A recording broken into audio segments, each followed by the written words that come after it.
Hi everyone, welcome back to another video on Elite Academy, and today we are going to discuss about very important aspect of prelims preparation, that is international organization. यहाँ पे हम एक नए international organisation के बारे में या जो प्रोग्राम है उसके बारे में समझेंगे and accordingly we will also understand that how we should get ready for the future.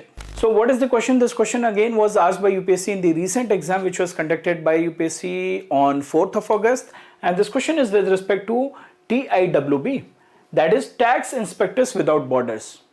ठीक है, एक नया क्वेश्चन है, एक नया perspective, because it was there in the current affairs. क्या है, कैसा है, समझ लेते हैं. So the question is which of the following two organisations are parts of TIW, that is tax inspectors without borders. आपको इसमें से बताना है. आशियान है, UNDP है, OECD आशियान है और OECD UNDP है, ILO और आशियान है.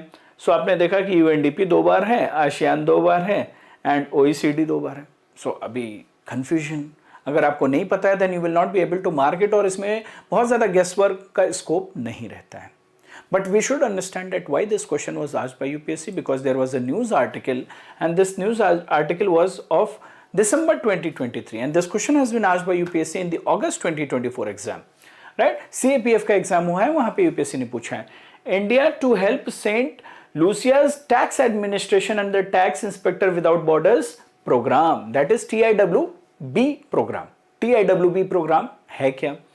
It is a joint initiative of UNDP and OECD where partner administration help the country by sharing the technical skills, know-how, the best audit practices with the tax auditors. Right? तो अभी इसमें से हमें कुछ चीजें पता होनी चाहिए. So इससे रिलेटेड जो भी इंफॉर्मेशन we will discuss, पहले समझ लेते हैं कि ये सेंट लूसिया क्या है. Saint Lucia is an island country of the West Indies in the Eastern Caribbean.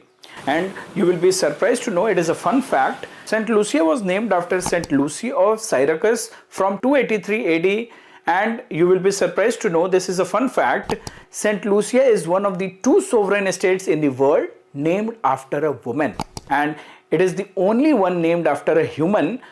Ireland is named after a goddess, right? So ये एक fun fact है. Now थोड़ा सा और इसके बारे में डिटेल समझ लेते हैं. So here this programme is the 7th TIWB programme. ऐसा नहीं है कि फर्स्ट TIWB प्रोग्राम है. This is the 7th TIWB programme which India has supported by providing the tax experts. India has earlier help countries like Bhutan and Seychelles. India ने भूटान को भी TIWB programme में help किया है.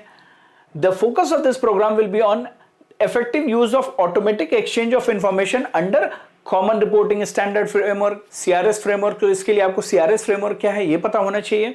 सो CRS फ्रेमवर्क क्या है एक बार समझ लेते हैं. This CRS was developed in response to the G20 request and it was approved by OECD council on 15th of July 2014. Basically it calls on the jurisdiction to obtain information from their financial institutions and automatically exchange that information with other jurisdictions on annual basis. In fact, in August 2022, the OECD also approved the Crypto Asset Reporting Framework, that is known as CARF, which provides for the reporting of tax information on transactions in crypto assets in the standardized manner with a view to automatically exchange such information.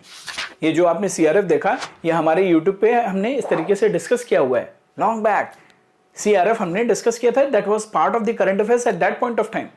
So I would sincerely say while you are watching this video, related जो भी videos हैं वो आपको देख लेनी चाहिए. For example ये CRF वाली वीडियो हो गई, 2 पिलर सॉल्यूशन हो गया. ये सारे वीडियोस आप जाके देखिए यूट्यूब पे, जहाँ पे आपको बहुत सारी अच्छी अंडरस्टैंडिंग मिलेगी and you will be able to interlink the information. OECD, base erosion, profit sharing, ये सब क्या कॉन्सेप्ट होता है, इंटर रिलेटेड कॉन्सेप्ट्स भी आपको पता होने चाहिए. Now coming back to this. So CRS हमने देख लिया क्या है, रिलेटेड CRF देख लिया, 2 पिलर सॉल्यूशन भी आप देख लेना. Now this programme is expected to be of 12 to 18 months का प्रोग्राम होगा. Duration in which India will collaborate with the TIWB secretariat and support the UNDP country office Barbados and the eastern Caribbean. ठीक, तो इस तरीके से हेल्प की जाएगी. जो सेंट लूसिया कंट्री है ईस्ट कैरेबिया में, उसको हेल्प मिलेगी. Now if we look at the question will be further very easy for us. Which of the following 2 organization, बहुत shallow level पे TIWB प्रोग्राम के बारे में भी नहीं पूछा है. अभी जब आप डीप में जाओगे तब आपको पढ़ना चाहिए.